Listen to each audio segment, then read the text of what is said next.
Hey everyone, today we're going to test the Cubot A30, a low-cost smartphone that stands out due to its distinctive features and competitive specs. Cubot is known for producing powerful products at reasonable prices, and the A30 carries on this heritage. The unique yet useful design of this smartphone makes it stand out. The body weighs 216 grams and has dimensions of 170 by 77.5 by 9.6 millimeters. Even though it seems noticeable in the hand, the device is still controllable by today's standards. The construction is sturdy and long-lasting, and it is made of plastic.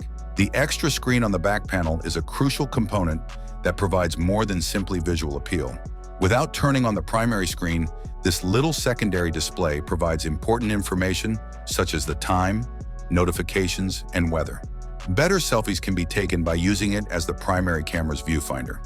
Despite initially seeming odd, this functionality offers a degree of usefulness that consumers will eventually value. A 6.75-inch IPS panel with a resolution of 720 by 1600 pixels and a refresh rate of 90 Hz serves as the primary display. Although it isn't revolutionary, it offers good clarity and easy navigation for daily chores. Although the brightness should be increased for outdoor use, the viewing angles are nice and the colors are natural. The Tiger T616 chipset powers the Cubot A30. With 6 gigs of RAM and 128 gigs of expandable storage, the A30 can easily manage daily tasks and multitasking. While mild gaming and media consumption are supported by the Mali G57MP1 GPU, intensive gaming is not its strong suit.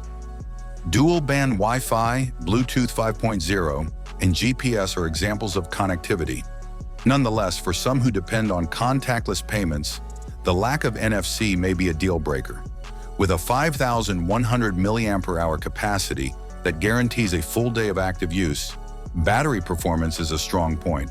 However, it lacks support for quick charging, thus it takes about 3 hours to fully recharge. A 48 megapixels primary sensor and a secondary depth sensor are part of the camera system.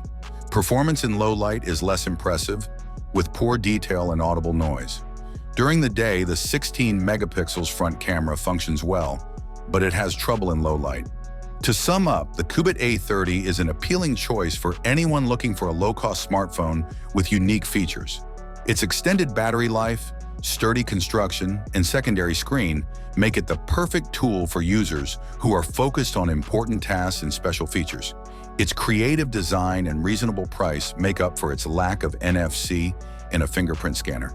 The Cubot A30 is a smartphone worth considering if you're searching for one that stands out in the low-cost market.